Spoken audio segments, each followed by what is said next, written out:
All right. Good evening, ladies and gentlemen. Welcome to Unapologetic with Chet and Duffy here on Fans Only Sports Network.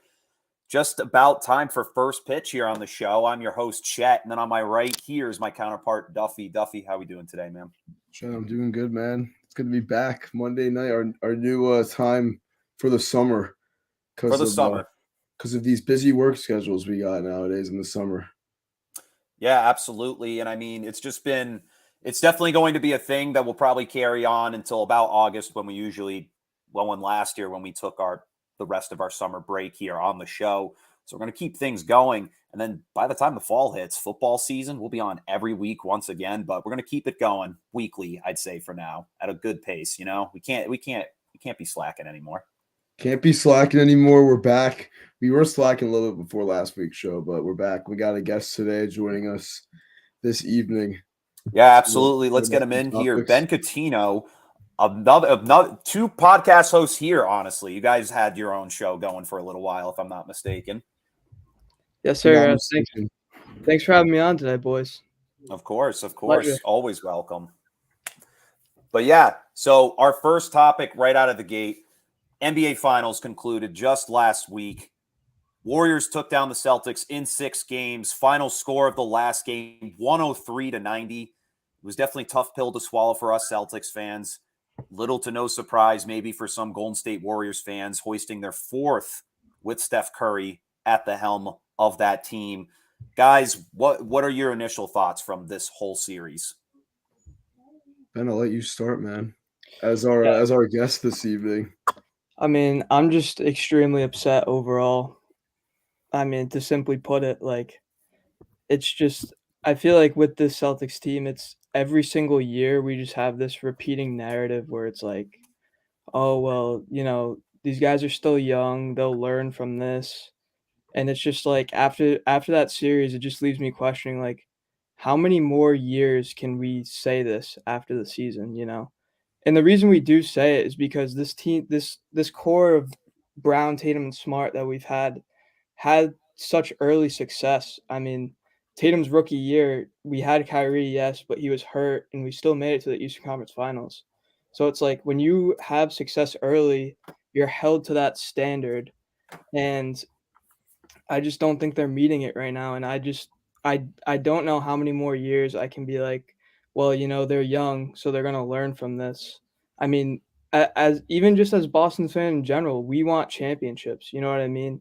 From me, there's no like, oh, well, halfway through the season we're under 500, so I'm proud we even made it to the finals. Like, no, I I don't want to celebrate an Eastern Conference final. Like, I wanted a championship. So at the end of the day, I'm not even proud of what we've accomplished this season. I'm just upset that we still couldn't make it over the hump. That's definitely a tough pill to swallow because at the end of the day, it's kind of like, wow, it kind of feels like this is the closest the Celtics are ever going to be. It was this year. This was the year, and this was a team that was the 12th seed in January at one point, under 500. And, they finished season, I think, 23-4 or something crazy like that. We're able to win a whole lot of games and, really get their chemistry together. But it's really tough pill to swallow. Losing to Golden State. I mean, you were up 2-1 the series in the last 3 games, 3 double-digit losses, and and for none of them, the Celtics looked in any of them. I mean, Game 4 they got down super big in the first quarter. Game 5 on the road, they were in it for a lot of the game, but collapsed in the fourth. In Game 6, I mean, it was pretty much all Golden State from the second quarter. So it just sucks for the Celtics because they kind of did it to themselves. Jason Tatum, especially in that Game 6, just 13 points, facing elimination, and I'm so glad I didn't wear his jersey when I was watching the game at your house, Ben, because I would have been really disappointed myself for I having mean, that having that number 0 on my back. Mhm. as I kept saying to you during the game while you were here, I mean, it just feels like he's just a kid still. You know, he's just a kid, and this moment was just obviously too big for him. And it's like when you look at the roadmap we had to the finals, like everything fell into our lap. I mean, we sweep the Nets. We face Milwaukee and Middleton's hurt. We win in 7. We face the Heat. Tyler Hero gets hurt. We win in 7.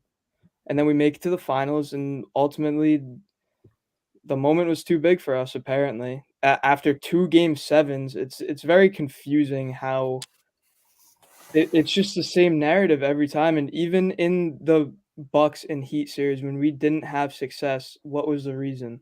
It was because of turnovers. And every single loss we had, we just kept turning the ball over, and that's more or less what we did in game 6.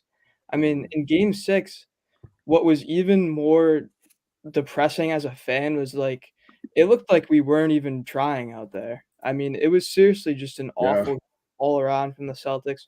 Some people say, "Oh, well, Smart came to play, Brown came to play, Robert Williams came to play." Brown still had 3 plus turnovers, which is his problem every game. Smart had some bad turnovers, some bad shots, and then I remember multiple Robert Williams switches on screens where he didn't step up on Curry, and Kyrie would have a wide open 3, and he would just have a bad closeout. So it was like, in reality, no one came to play that game. If you're in game 6 of the finals, you better come with your damn best effort, and none of them did. Yeah, for real. I mean, 22 turnovers by the Celtics, and I agree completely. It was pretty much the narrative of every single game the Celtics lost in this playoffs was turn the ball over, especially Tatum in some games. I remember that game 1 against the Heat. I think he had 7 turnovers in that game, and we saw a lot in the finals too, where other players weren't stepping up to the plate. I mean, Jaylen Brown, his ball handling has always been kind of questionable the last few years, and we saw him display a little bit in the finals, but I think it was still an admirable season. I mean, this team in the position they were in, just a few months ago, being the 12th seed in the Eastern Conference to go all the way to the NBA Finals. I mean, their odds to win the championship were absurd back a few months ago. And I remember just turning on the Celtics and just not expect them to win a few months ago. I remember. Yeah, we actually said it on here that at this point, I don't even feel like sitting down and watching a Celtics game because they're probably just going to blow it and lose regardless, because they were doing that before January, which is when the turnaround really began, January, February. But like Ben said, this is Boston. I mean, we expect championships in Boston. And, no one came with their best effort the last 3 games. They were just 3 sloppy losses. Especially that game 6. I mean, that second quarter was horrendous. Golden State went on a 21-0 run. 21-0 run. Closed the first half out on a 52-25 run. Are you kidding me? We're sitting at Clyde Street. It's 14-2 Boston a minute into the game. And, we're feeling good. And then, boom, it all went away. It all evaporated so quickly. And the season did itself a magical ride. But I thank the Celtics for the season because it's really the first season I've watched as an actual fan of the Celtics where they made the NBA Finals. I mean, I wasn't really a fan of basketball, and I was like 9 years old when they last made the finals. So, I think it's a step in the right direction. I like what they have, and it's fair to ask, how many more times can we say this? These guys are just young guys; they'll figure it out. But we look at the ages of these players. Besides, like Marcus Smart, who's kind of getting up there, but not even really. I think he's like 28. But Jaylen Brown is what, like 25. Tatum's 24. I mean, these guys really haven't even hit their prime yet.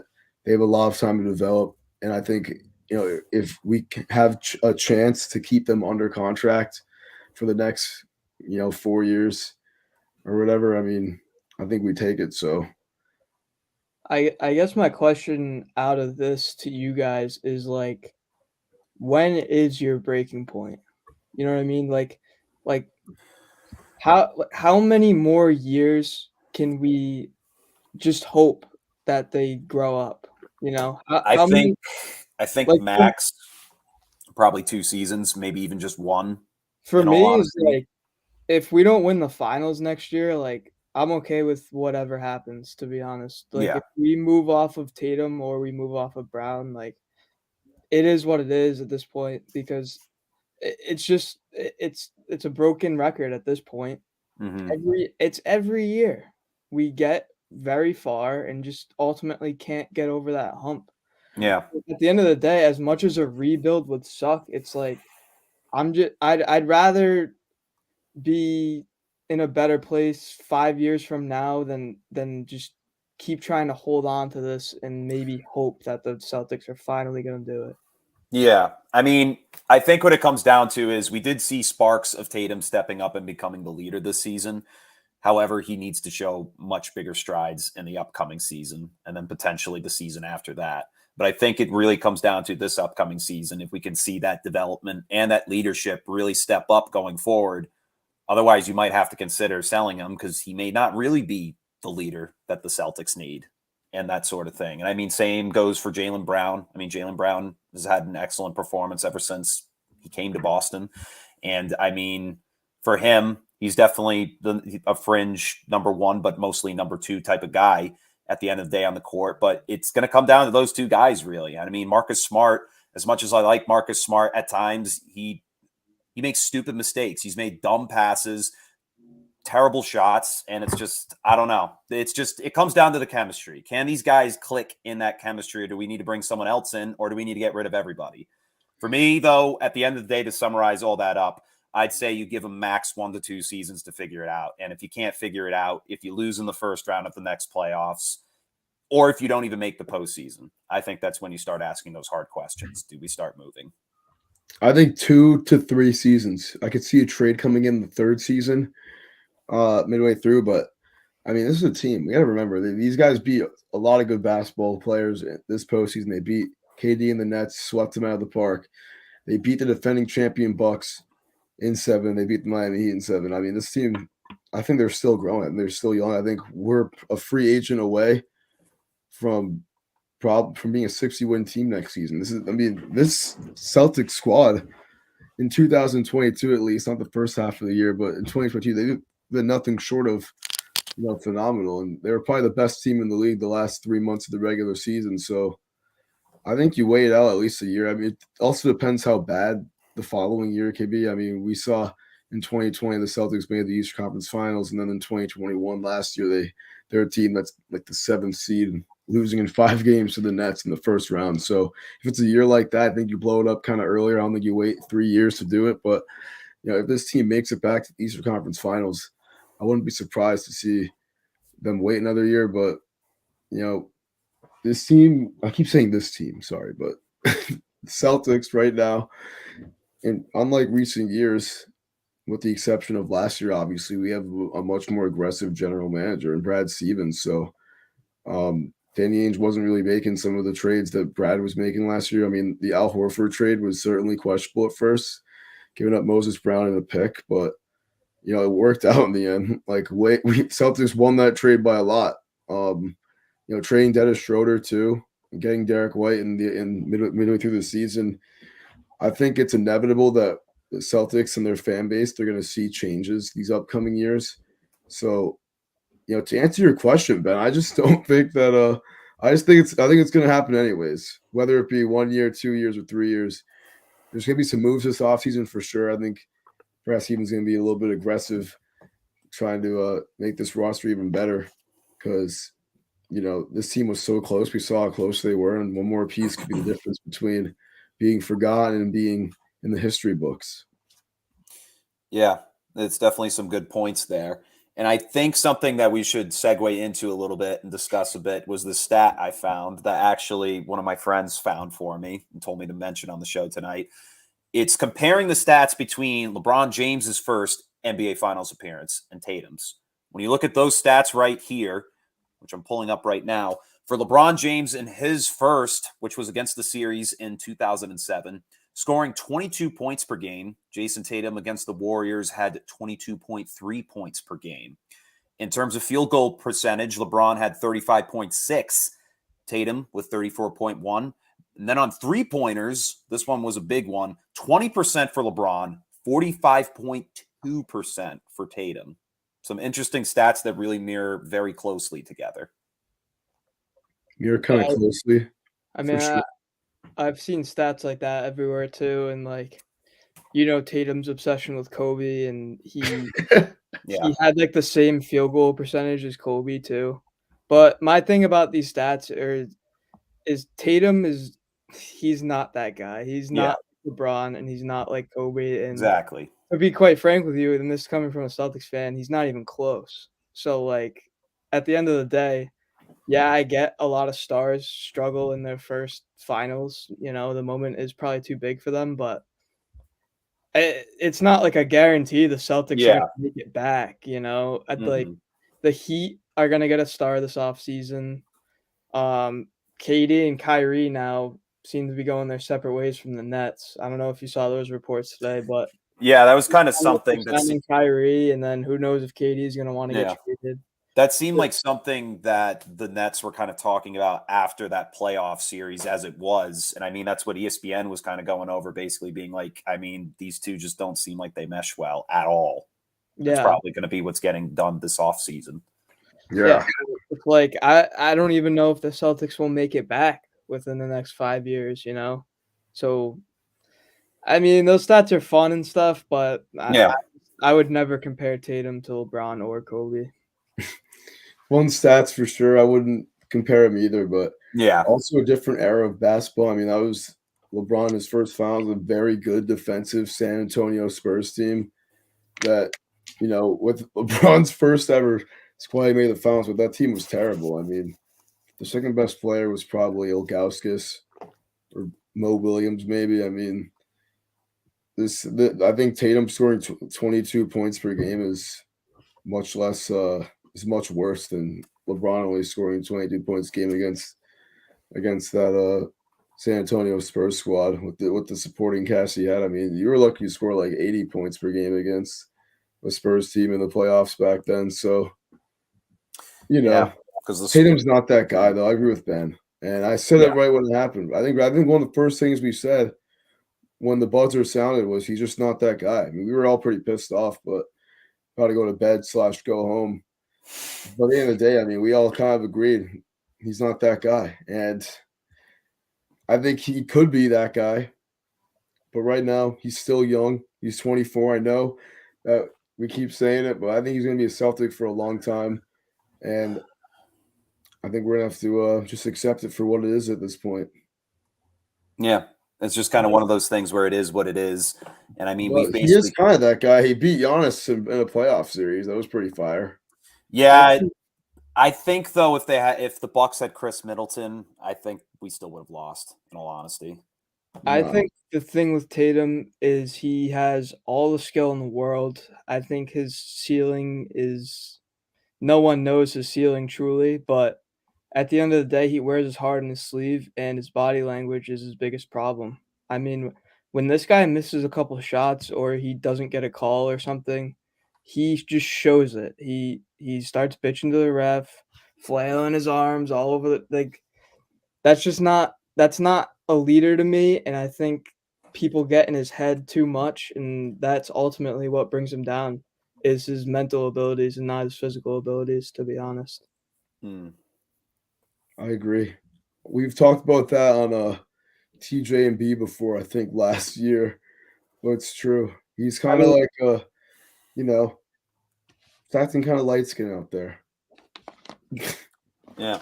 So, Just final kidding. thoughts on this segment here in the NBA Finals. Thoughts on the Golden State Warriors' performance throughout this entire series before we move on. I mean, it was a great series by them. I mean, the last 3 games, 3 double-digit victories. I mean, Steph Curry was pretty much the entire squad.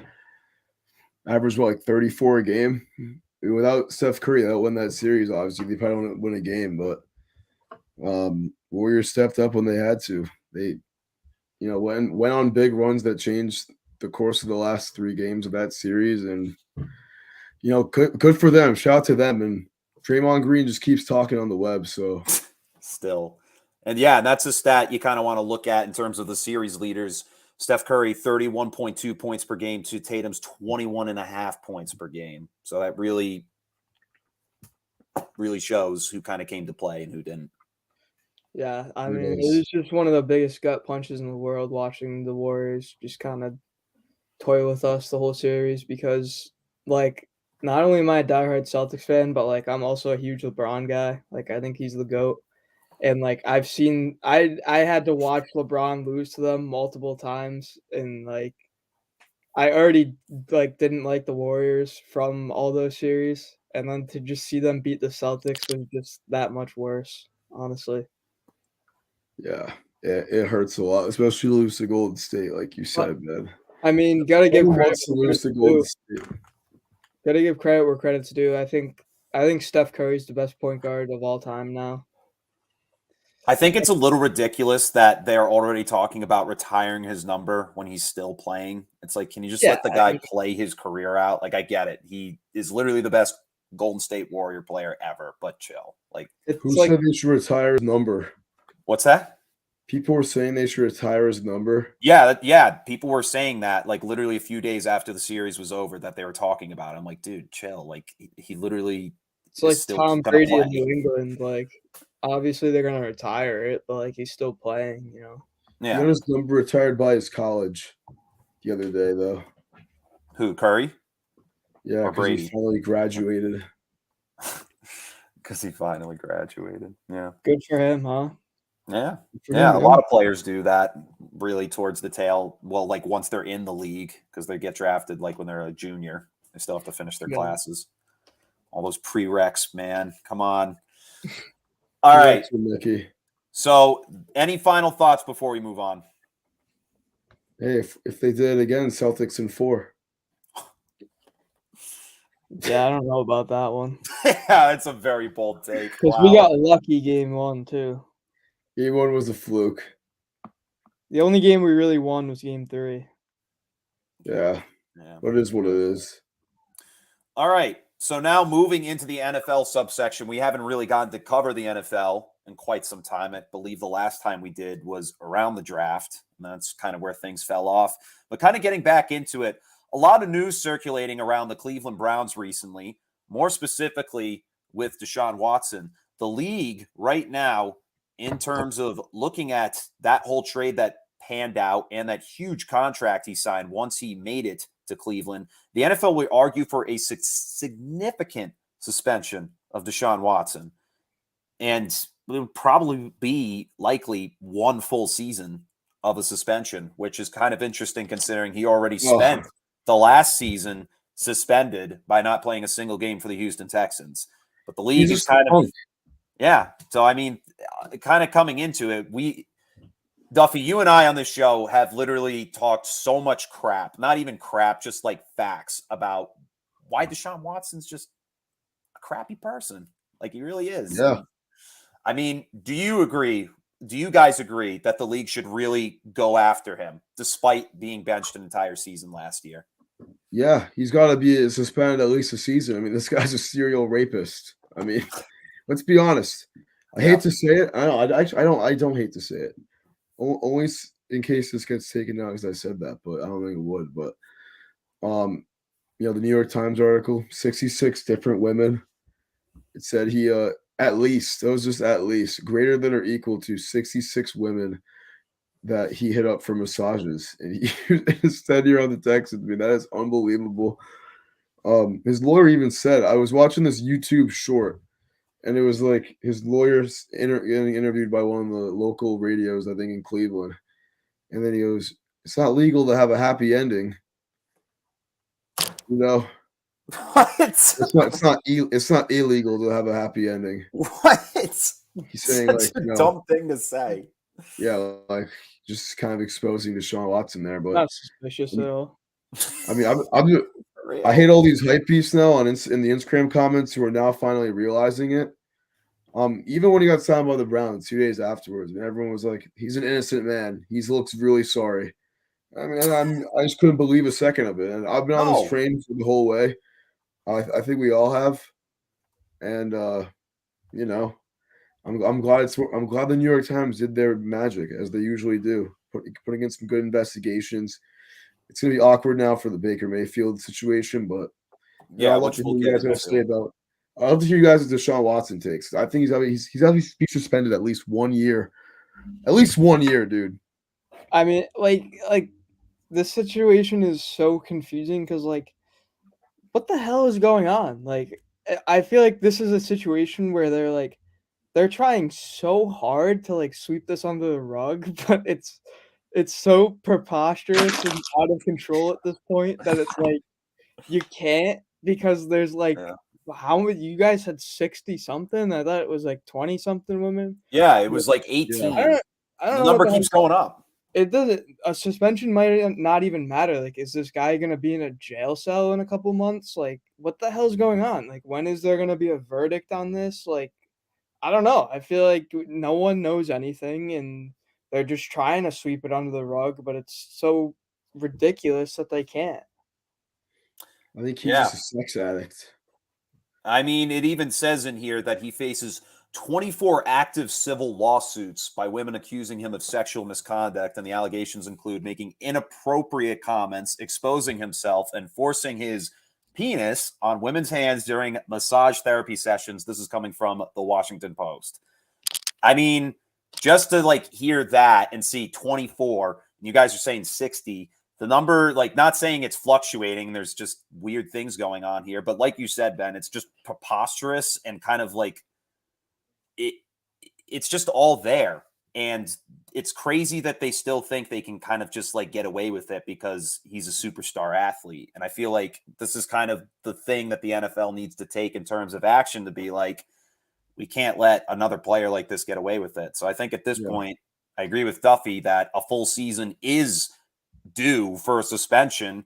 And the thing is when before any of this happened, I loved Deshaun Watson. I thought he was great. I didn't like his attitude. I thought as a player, he was just amazing. You've never liked his attitude. That's right. I hated his attitude. I think he is literally one of the most self-centered like athletes in the league right now.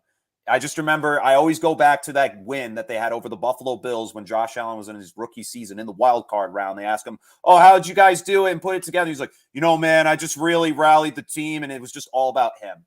That's just the guy he is. He's a very self-centered, egotistic person. For me, I think he needs to be put on the spot and be like, dude, you literally screwed up so bad. And hey, if he goes to jail for it, hey, that's fine too. I'm for it, honestly. Yeah.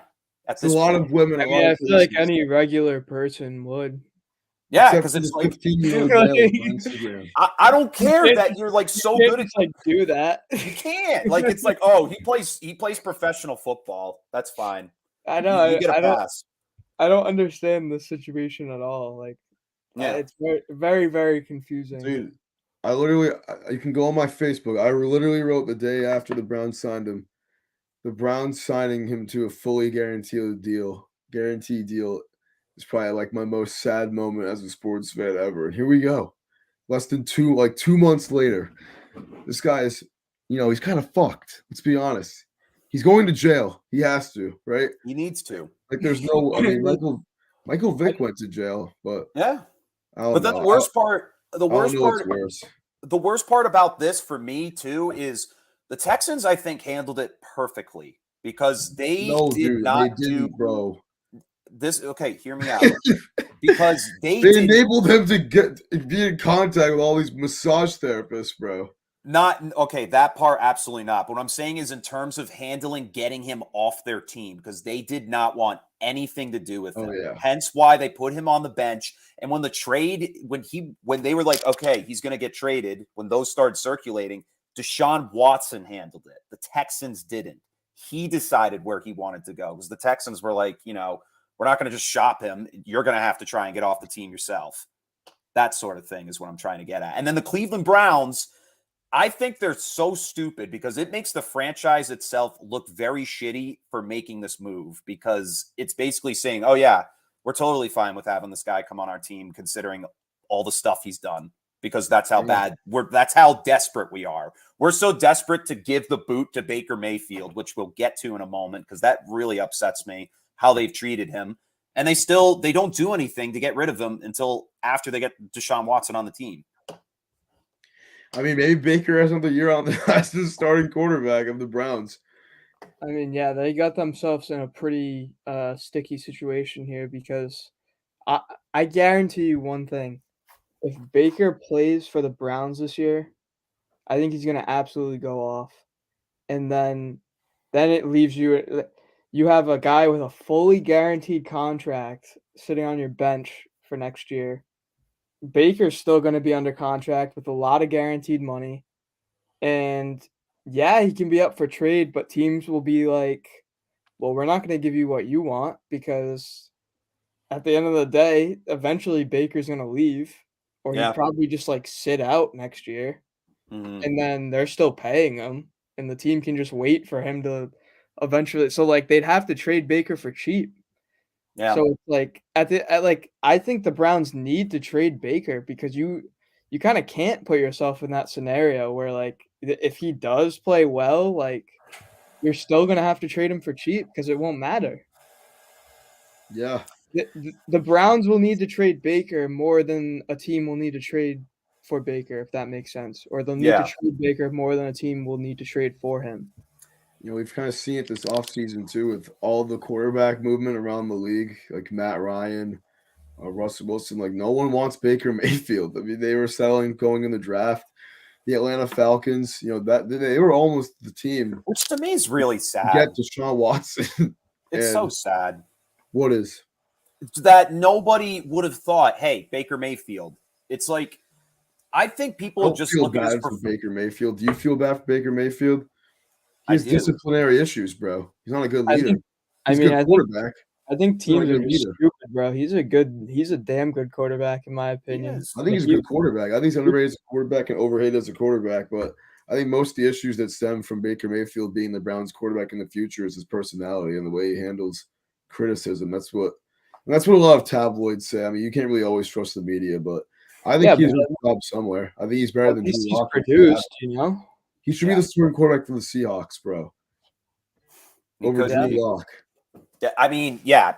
If anything, well, yeah, but I mean, then what are they going to trade? They got so many assets out of the Russell Wilson trade. What's that? They got so many assets out of the Russell Wilson Noah trade. Fant. They got some Shelby picks Harris. Too, right? They got defensive lineman Shelby Harris, which is like a big time defensive lineman. Like he's really freaking good. And Noah Fant. That's like I'm pretty sure hasn't he made it to the Pro Bowl? I could be wrong. I don't think so. I don't think he's been a Pro Bowler. Well, he was fringe. We'll put it at that. He was a fringe tight end, and then Drew Lock is like, who cares about Drew Lock? Drew Lock is poo, dude. That's just John Elway thinking like, oh, we got the next me coming up. Yeah, we got the next John Elway. No, you don't. John Elway's overrated. You literally have had to trade for Peyton Manning. You had to get Peyton Manning. Now you go out and get Russell Wilson because you can't draft a quarterback. That's how bad that organization is with that they have to go and get somebody else. Yeah, Drew Lock he's not it, man. I'm gonna be honest. Yeah. But with Baker Mayfield, I mean, I want him off Cleveland because Cleveland has honestly in the last few years become one of the most toxic organizations in the National Football League. And the players that come and go there, the team looked like it would have been good a few seasons ago. That's trickled off. I mean, I personally don't know where he could go and thrive, but there are teams out there that need quarterbacks. They really do. A lot of these teams need quarterbacks, especially in the NFC. I mean, the Panthers, for example. Falcons. I mean, they drafted Matt Corral, but same with the Washington Football or the Commanders. They picked a quarterback in the draft. I think it was Howell they chose in the 4th round. They still have Carson Wentz. They have Carson Wentz and Heineke. Yeah. But don't know if you can win with any of those guys. But can you win with Baker Mayfield? It's another question too. That's a different question. So I think that he's probably going to be on the Browns this season. If he plays for the Browns, it's another whole discussion itself. I'm not sure if he does because of everything that's happened. I mean, but if the starting job is there for him to take it with Deshaun Watson going to be suspended, because there is no doubt in my mind he's going to get suspended, this guy. So he has to. No, he's definitely got to consider it. Definitely has to consider it. Yeah, it's something to consider at the end of the day. All right. Moving into the New England Patriots, we haven't talked about in a very long time. Their offseason, to say the least, compared to the last one, was much to be desired. Definitely very lackluster is a good word to call it. But one of the big things that you have to look at with this team, no defensive coordinator last season. And now this season, no offensive coordinators. Josh McDaniels finally decided to take the step and head out and go to Las Vegas to become a head coach. So now, no offensive coordinator. So you basically have Bill Belichick calling both offense and defensive plays throughout. I mean, to me right now, I think that's just a little ludicrous and kind of a little crazy of Bill Belichick to basically be like, all right, I'm just calling the plays, basically, and maybe my assistants will help out a bit. You know what I mean? Maybe it just sounds from arrogance. Maybe it stems from his desire to maintain this "I don't need Brady" mindset, in the later parts of his career. I Mhm. mean, we kind of saw it in Super Bowl 52 when he benched Malcolm Butler. Tried making a point, but at the end of the day, I mean, I'm going to trust Belichick to do what's best for the football team, like he always has. He has the last 20 years. But to say I'm not worried about this Patriots offense would be a lie. I mean, we didn't really get any receivers in free agency, or did we even draft? We didn't even draft a We receiver. traded down. Traded No, we down got to. Tyquan Thornton. Oh yeah, we got Thornton. Yes, that's right. In the second round, he's fast, very fast Fastest receiver receiver. in the draft. I'm excited to actually see him play. I forgot about him. That was kind of casual of me, but But now it's still worrisome because it kind of comes down to like these first round receivers that he's gotten before, like N'Keal Harry, Aaron Dobson, he's been awful at drafting receivers. Kembrell Tompkins. Like, Kembrell what? Tompkins was undrafted, bro, and he was better than undrafted. But even so, like, I'm trying to think of some. Josh Boyce. Josh Boyce. Oh my I think of god. someone else, dude. My brain is just farting. You said N'Keal Harry. Patriots. Sony Michel. So you guys are worried. You guys are worried about the Pats? Of the Extremely. offense. I mean, I'm not. I wouldn't say worried is the word, but I'm not optimistic completely. I mean, I would love to have brought in a new offensive mind, not some old head, some like young guy, some like Mike McDaniel type of guy, to put some fast wheels on this Patriots offense, on this attack. And I don't know. We're just playing too like Tom Brady, like just short out routes. And I don't know, man. Like that game against the Bills last year when Mac Jones threw 3 passes, they won the game, but it was still worrisome. 2 for 3. I mean, I think we're gonna air it out a lot more this year, to be honest with you.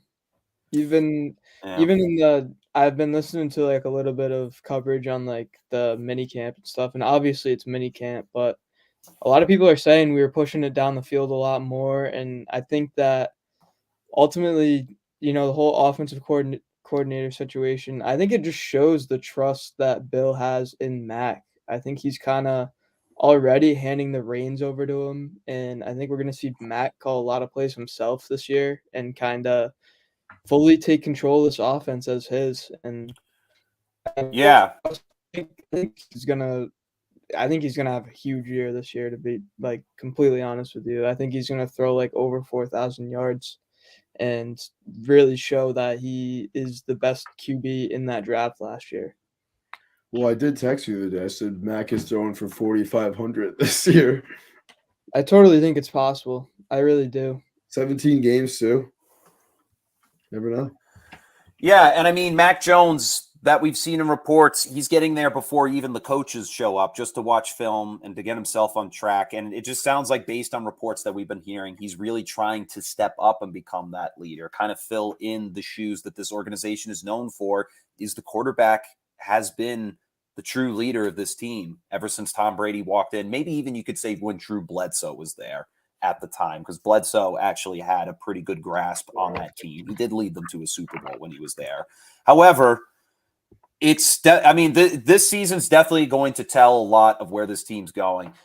They definitely need to get Mac Jones to throw the ball more and definitely take much more riskier throws and really get connections that he didn't last year. And I mean, hey, he was a rookie last year and he played phenomenal for a rookie quarterback, like more so than what we could have hoped for. Yeah. But in terms of this season, I mean, the things that I think they need to vocalize more is the tight ends, because Jonnu Smith did nothing last year. Absolutely nothing. And we signed him for like $54 million.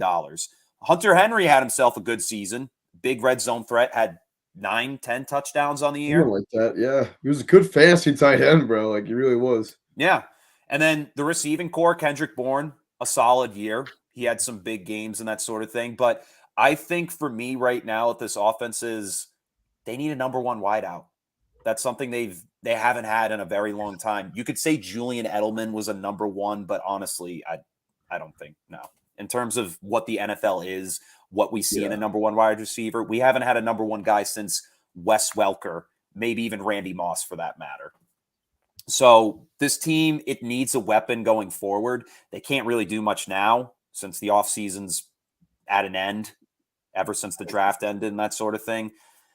This season is probably just going to be able to see where the pieces fall in terms of the division, because you got Buffalo that is 150% on the top of the standings in the AFC East, and Miami fringe 2 and 3 spot. Jets, don't even worry about them, but the Patriots are likely going to fall in the 3rd spot in the AFC as of right now. It's just time will tell. This will be a big way to see where Mac Jones steps up in his career, and if he can step up or if he's going to fall back down, and then we're going to have to scratch our heads and figure out what to do from there.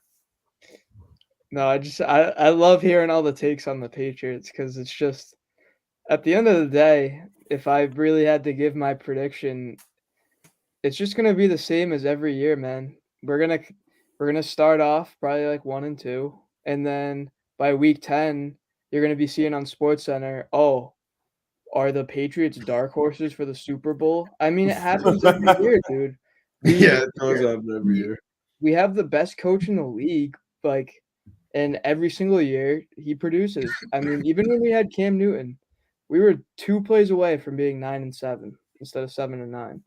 So it's like, I just ultimately don't think we'll be a team that's under 500 and a team that can't compete with anyone. If you look since Tom Brady left, I can't really say there's been a year where, like, I feel like we could have competed with anyone every year still. Even when we played the Bucks last year, it was a 2-point game. Yeah. Besides really the Saints, the And Colts, we missed the field goal, if I'm not mistaken, to win the game. Yep, we did. Upright. And Yep. then if you look at, like, the games last year, besides the Saints, the Colts, and 2 times against the Bills, there was no game where we really got blown out. Yeah. So it's like the Patriots can compete with anyone. I think at the end of the day, it's gonna be if we can close out games and if our secondaries can get stops, because obviously with JC Jackson leaving, we have a huge hole there.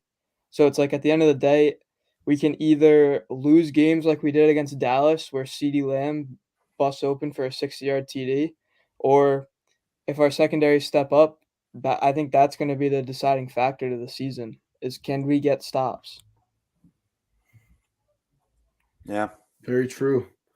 It's very disappointing. No JC Jackson, big hole to fill, but another undrafted guy, JC Jackson, Belichick and DBs. I think we'll be able to figure it out. And I think this is a second place team in the AFC East this year. Gonna have to contradict you there, Chet.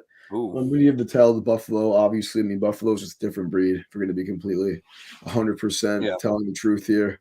Josh Allen's a different breed, and we'll be lucky to beat him once. So I think it really comes down to the rest of those divisional games. I mean, the Jets are a much improved team this year. Going to see them twice. Zach Wilson, ready to make some strides in year 2, and they have a really good defense. They had a really good draft too. I wouldn't say really good defense, but they have a much improved defense. You have good weapons at receiver and running back. Young guys like Michael Carter, Elijah Moore, even Jamison Crowder too. And the Dolphins. I mean, this is a team that the Pats lost to twice last year. Once in week 1 on a Damian Harris fumble, and then weeks 18. A game that got down a lot early, but rallied. They rallied a lot in that one. Just going to close out these games.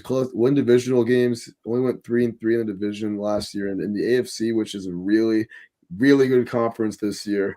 11 teams in that conference could be the number 1 seed at the end of the season. So, every game is going to matter, especially more this year than any year I can even think of in recent memory.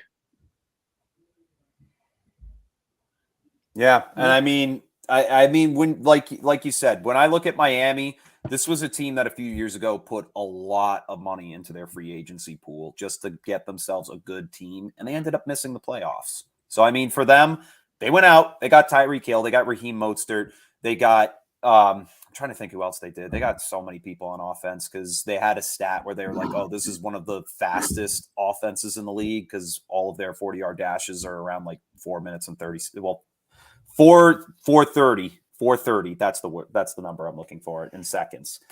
I mean, we'll see how it pans out. All I know is Buffalo is going to take the division. The Patriots, fringe 2-3. But I mean, the Jets honestly could shock us this year. You never know. I don't think they'll probably still be at the bottom of the division, but Patriots need to show some stride this season, a little bit more than last year. Say Josh Allen gets hurt week 1, tears his ACL, rips his knee up. Well, then that changes everything. I was just gonna ask, like, what's the percentage chance you give it that, like, maybe Buffalo, like, I'm not saying this is gonna happen because I don't think it's gonna happen, but, like, what is the percentage chance you give that, like, maybe Buffalo is a fluke? They just suck I know next that's year. just, like, an extremely wild thing to say, but Yeah. like, what percentage would you put? I'd give it, like, a 5 to 7% chance, but, like, Yeah. 5 to 7. what if Josh Allen goes back to his old ways and, like, what if the defense doesn't play well and they're just giving up a lot of points? Like, what percentage do you give that? Probably at 5%, maybe even lower than that, maybe like 4. I just don't think that. I think this team has just proven that they're the top dogs now, that they're going to be the most consistent team in this division. I mean, you never know. Injuries could come up. That sort of thing could be the one that really, it could be the thing that really kind of costs them what people were predicting them to be this season. Because right now, based on the way Duffy and I have ranked everything, we've ranked Buffalo as the number 1 seed in the AFC, the AFC period, and potential favorites to win the Super Bowl. So, I mean, it's going to come down to, like, because the Baltimore Ravens were in the same boat last year. They definitely should have been up there. I actually, mid-season, predicted them to go to the Super Bowl, and everybody got hurt as a result. So, I mean, that's something to think about. Injuries, I think, would be the only thing to help the Patriots get up to the 1 spot. I'd say it's a little bit higher than 5 to 7%, maybe about 11 to 12. Ooh. I mean, I think we see most good teams in the NFL flail out unless they have a quarterback who's just different. And I do believe Josh Allen falls in that category of quarterbacks who are just different. And they're going to lead their team to good records for, long stretches of time. We saw with Drew Brees, Peyton Manning, Tom Brady, Aaron Rodgers. We've seen all those guys, Mahomes. He's already won, I think, like 50 games as a starter in the NFL in his first 4 years. Mm-hmm. So I think Josh Allen's right in there. I think Lamar Jackson's going to be a guy you're going to win with for a long time too. We saw with Russell Wilson for a number of years in Seattle. Pretty much his whole career, he's been a winner. I think Josh Allen's just a winner. And I think if you had asked me this a year ago, I would have a different answer and maybe say about a 20% chance, maybe 25. But, this is a Buffalo team last year. I think we kind of underestimate how good they were. I mean, they were 11-6, but all of their losses were by 1 possession or somewhere around there. And all their wins were by at least 12 points. Like, that is a crazy stat. So, I mean, there's a few, non-collapses away from being like a 14-3 team last year. This team is – I just think Josh Allen's going to be a winner in the NFL for a very long time. I'm pissed he's in our division, dude, because we haven't seen anything like this. Yeah. No, never. We've never had anyone to contest the Patriots like that. So it's going to be good competition. I think the Pats, I think they're going to be due for – I think Mac Jones is a good quarterback too. I think he's going to be due for the division championship at one point, but for now, I think the Bills are just a different type of team. So, yeah. And speaking of competitiveness, to kind of end off the show, we're going to wrap up by giving some of our top dogs in terms of position for fantasy football, because we all know how much people love fantasy football is without a doubt the top fantasy sport that people play. So we'll break it down by who we think is going to be our breakout guy by position. So we'll start it off at quarterback. And I mean, who would anybody want to take the reins first, or should I go? Chet, you go first, man. Okay. I mean, for me this season, I think the guy that probably should break out, it's a tough one, but I'm going to go Justin Herbert, honestly. I think Justin Herbert could really rake in with the team he's got there. It's still the same offense we saw last season, but he's got himself a much better team. in a much better situation than what he had previous seasons. And I think this year he really turns it on, and we see him for the quarterback that he was projected to be and really put this team in a good position in the West. I don't think they'll win the division. I still think the Kansas City Chiefs, just being that team, being the consistent, having the best quarterback in the NFL on that team, will be there. But I think in terms of fantasy, I think we're going to see Justin Herbert just go off this year. I think he's due for a big year. Usually is. He is the number 2 ranked quarterback. I'm going to go a little bit lower on my list, and I think it's going to be somewhat of a Mickey year. I think it'll be a Jalen Hurts-esque year of last year. Ooh. I think it's That's going what to I be. was gonna say. I was going to say a player. It's not Jalen Hurts though. The player I'm picking is Trey Lance from the San Francisco 49ers. I mean, he plays in a cheeky offense. Kyle Shanahan, that run game. He's going to be running the ball a lot. I think on Jalen Hurts levels, maybe not on Lamar Jackson levels by any means, but I think he's going to have probably around 700 yards rushing next season. Probably going to punch in like 7 or 8 touchdowns with just how potent that rushing attack is for the Niners. They're going to be able to push the ball very well. And I think Lance fits right in there. I mean, this is what they brought him in to do, is be a dual threat type of guy. And I think we're going to see it firsthand next year. And, you know, the second year quarterback in the NFL recent years, it's been crazy. I mean, we saw Mahomes in his second year, first as a starter, light up, win the MVP. We saw Lamar Jackson in his second year, first full year as a starter, light up, win MVP. Let's see if Trey Lance can join in on the fun next season. I think he's a sleeper. I wouldn't hate him as I would not pick him as my QB1 just yet because I'm nervous. I like more established guys. Not in a big money league, but I know if he was my backup quarterback, I'd be ecstatic. Yeah, I mean, my sleeper for quarterback, I don't know if he's really a sleeper because he was pretty good for fantasy, but Jalen Hurts is my sleeper. I think with the addition of A.J. Brown and the way he runs the ball, I think I'm not saying the Eagles as a team, but I think he can go nuclear this year. I mean, you have A.J. Brown. You have A.J. Brown on That one was a side, great adjective. Devonta Smith on the other, and then the rushing yards he gets. I mean, it might be just fantasy points galore for this guy. I mean, A.J. Brown was one of the best receivers in the league. The guy is Oh, yeah. unbelievable. And then if Devonta Smith makes a stride like he did at Alabama, he starts getting used to the league. I mean, the Eagles, I know I said maybe not them as a team, but they could potentially win the NFC East. There is The Eagles potential. are a good team, man. They're actually probably my pick to win the NFC East right now. And I mean, Miles Sanders is not half bad of a running back. Like, you know, there hasn't been a he's pretty back-to-back good. NFC East champ in 20 years, so it might be the Birds' year. Yeah. Well, no, they Back on didn't win the East last year as the Cowboys. Yeah, there hasn't been a team that won it 2 years in a row in like 20 Oh, years. I see what you're saying. I see what you're saying now. It took me a second. I was like, wait, the Eagles didn't win it last year, right? Just some mediocre football in recent Yeah. memory. Yeah, absolutely. And I mean, this is probably the first time we're actually seeing this team kind of get itself into a pretty good situated area. Now, moving into tailbacks, for me right now, I think the guy that's going to break out, he had himself a solid season already last year, but I think we're going to see Najee Harris explode this season. No Ben Roethlisberger, and you're talking about offense, it's going to go through him because you got Kenny Pickett, Mitch Trubisky, and Mason Rudolph right now at quarterback. Who knows who they're going to start come week 1? Probably Trubisky, just because he's the most experienced quarterback out of the bunch.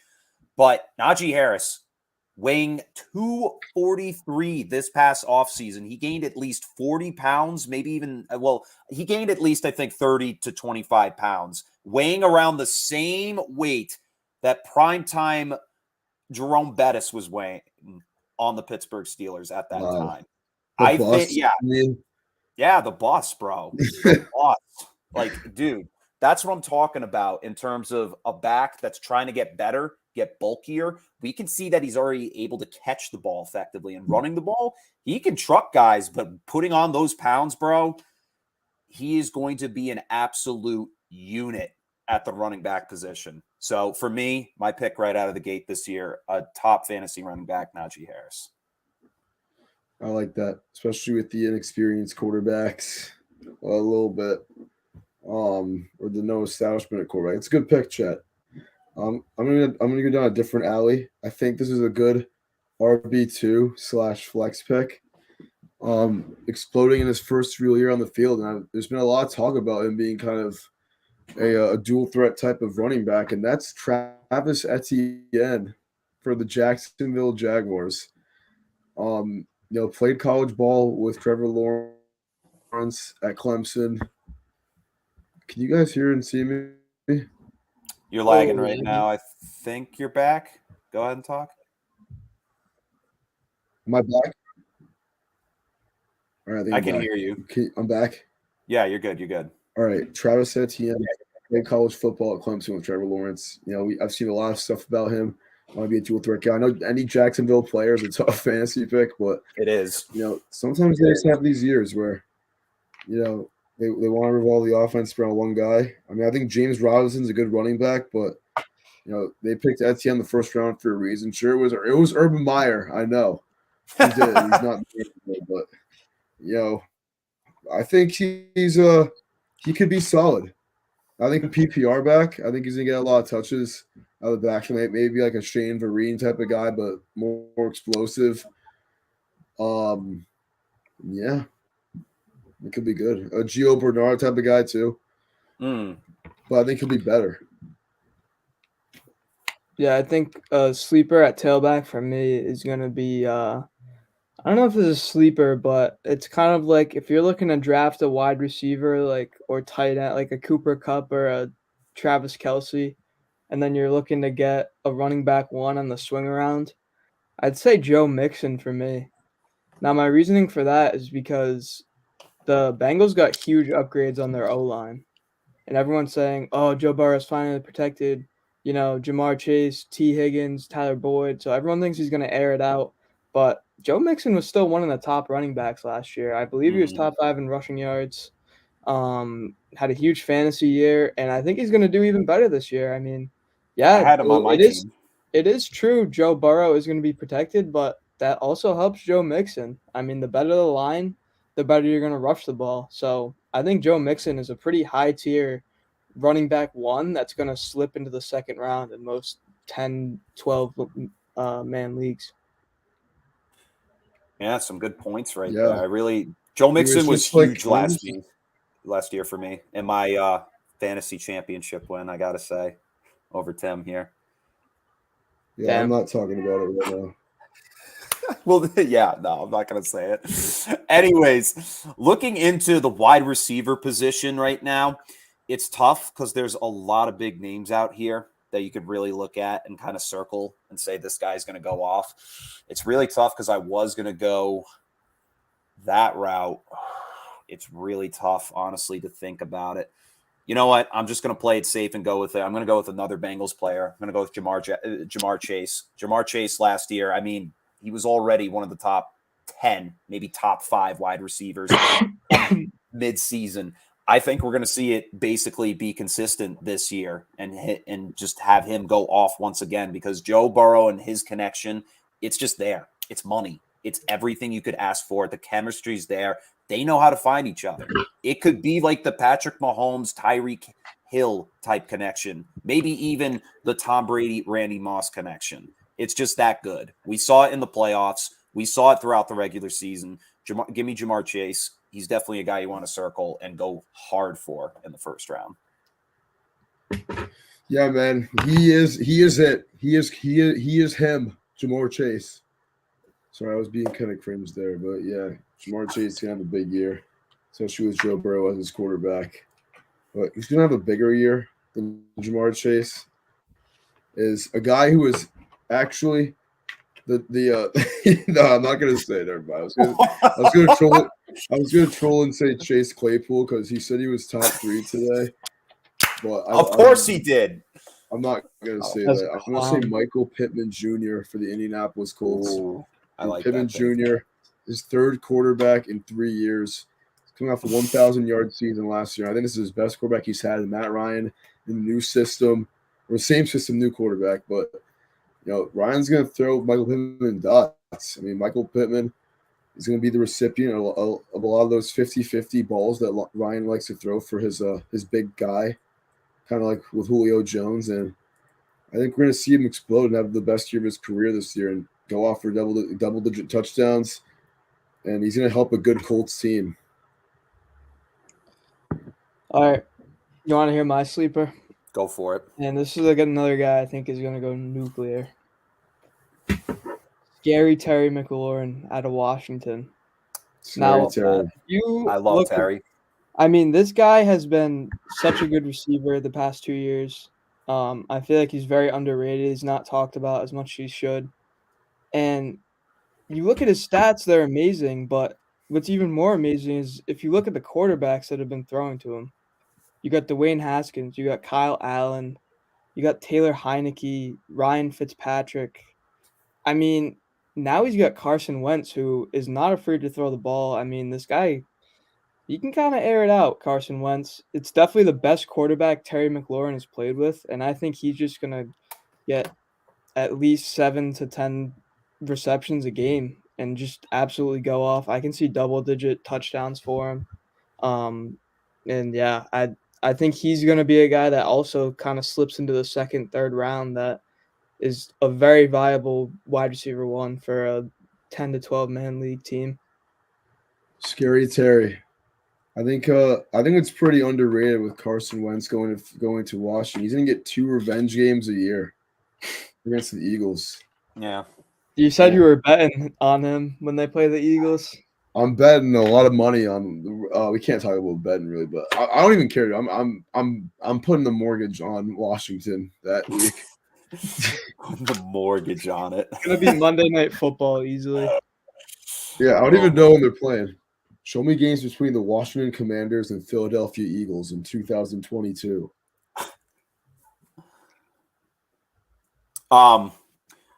Yeah. Yeah, they do. They do have a Monday night game. They do. November 14th. I think That's it's a good pick, though. It's a good pick. I love that pick. So now, moving into the tight ends. Tight ends are definitely tough to come by, especially since it's usually 1 or 2 guys break out each year, and then you got the consistent top 3, top 4 guys. I think for me, a guy that's definitely going to break out a lot more this season is Dallas Goedert. Because I think going out and getting A.J. Brown really helps take a lot of pressure off Dallas Goedert to carry the receptions on that team. And I think when it comes down to the fact who they end up in the red zone, he's going to be one of the first guys to look at in the end zone for Jalen Hurts, besides just taking it off on his own. But Dallas Goedert has proven to be a vertical tight end and a possession catching and red zone threat tight end. And I think this season we're going to see him really take off and soar, no pun intended there, in this Eagles offense. Fly, Eagles, fly, baby. I like that. There it is. I think Bart's a good tight end. Solid guy, solid player. I'm gonna go a little bit more recent in terms of guys who are coming up, and that's with Kyle Pitts. He had 1,000 yards last season. I know he has really no quarterback now with Mariota / Desmond Ridder, but I think he's the only viable red zone target on that team right now. I think he's gonna be getting all the targets in the end zone, and he's just a physical player, man. He's just a beast. He's gonna go up for a lot of jump balls and explode in year 2. Give me Kyle Pitts, and if he's my starting tight end, I'm gonna love every second of it, baby. I'm gonna love it, man. I might take him. Very ecstatic about that. Well, my tight end sleeper is it's gonna be Hunter Henry, honestly. That's a good one. And I like Hunter Henry a lot because I'm a guy that when I'm drafting fantasy, I don't like to take tight ends early. I haven't hopped on this whole I feel like this has only been the past couple of years where tight ends are being picked very early, but I'm just kind of not one of those guys, and I feel like Hunter Henry is going to be there in the mid to late rounds where he's a very viable starting tight end. With how many touchdowns he got last year, I think he might have the most receiving touchdowns again for the Patriots because now, we don't have that wide receiver one, but we still do have wide receivers where it's you got to watch Kobe Myers, you got to watch Bourne, you got to watch, Aguilar, all of them. And I feel like Hunter Henry just kind of gets forgotten almost. And he's kind of filled not that he's anywhere near Gronk, but like Bill obviously loves using his tight ends in the red zone, and he showed that again last year. So I do like Hunter Henry's upside a lot. I think he's going to be a good fantasy tight end. Yeah, I absolutely agree with that pick. I think we're going to see a lot of production go through Hunter Henry in this year's offense, like we did last year. And I think that's a great pick right there. So obviously we're going to skip over kickers because honestly, if you don't have Justin Tucker, you're just going to be renting a kicker each week regardless. Like that's just the way it works. For real, bro. So looking at defenses right out of the gate, there's a lot of top tier defenses that we see go there year to year. But I think this year, what I'm going to have to take, it's going to be a tough one, honestly. This one's really hard, but honestly, for me, I think I'm probably going to go with, this might be a bad pick, the Los Angeles Chargers. I just think we've seen them upgrade in terms of their pass rush, going out and getting Khalil Mack to really complement Joey Bosa, and they strengthen that secondary even more. They already have Casey Hayward there, and now you got J.C. Jackson to help shadow another top-tier wide receiver for that team. So I think right now they've got a pretty balanced pass rush going for them and a pretty solid secondary. Will I say that they'll be the number one defense? No, but I think they'll be top five, top 10 at least. I like that. They got better in the offseason. They got Khalil Mack, J.C. Jackson. Joey Bosa's still there. I mean, that Derwin James coming back healthy next year. It's going to be a good defense next year. So I like that a lot, but I'm going to go a little more, regional. Give me the Pats for no reason, but they'll just figure it out. Like they always do. I mean, do you want to say more about the Pats? All I gotta say is the Pats have always been an 8 point per game fantasy defense. And that's all you really need. Well, I'm gonna stay in the AFC East. All right, and dude, I know you're gonna say, bro. Listen to this. My sleeper defense, and this is a defense that Don't even say it, dude. I'm not saying pick in the draft, but it's like if you're good defense on a bye and then your bench defense is pretty bad, give me the New York Jets. Oh, God. Hey, listen, down the stretch last year, the Jets had multiple games where they had very good defensive performances. They held Jamar Chase to like 2 or 3 receptions, beat the Bengals. They held Tom Brady at the end of the year. You all remember that Antonio Brown game. Yeah. Just pretty crazy.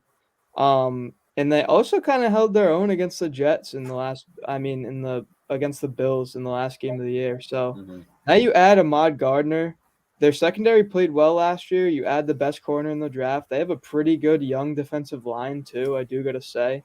So I'm just saying, as a little waiver wire pickup, I think they're a nice little team that you can pick up for a week that you're really, hurting for a defense. I don't think I would touch them, but it was an admirable take. Yeah, absolutely. Absolutely. But it's all about matchups, too. They're going to have an easy schedule, so. Yeah. They're playing the last place teams in the AFC East, so I don't hate it entirely. I wouldn't draft them, though. So to end off the show, we haven't done this in a while, Duffy. Chet's Oscar, and I think Chet's Oscar tonight is going to go to the Cleveland Browns for not only being very ungrateful for having Baker Mayfield and for all the good he's done for this Cleveland Browns team, but for how stupid you guys are for going out and getting a guy like Deshaun Watson. The disrespect towards your guy that you went out and got in the first round. You get this Oscar tonight, you losers. I think all we can call that is Mickey. So down to the Mickey franchise in the National Football League, they deserve Chet's Oscar, and a lot of L's in the comment section. Big L's for the Cleveland Browns. Just fucking dude. All right, well that does it for us here on Unapologetic with Chet and Duffy. Ben, thank you so much for coming on the show. We'll definitely have you on at some point. Just let us know, and we'll get you on. Thanks for having me on, boys. This was a great time. Awesome. Fun. Yeah, glad you came aboard.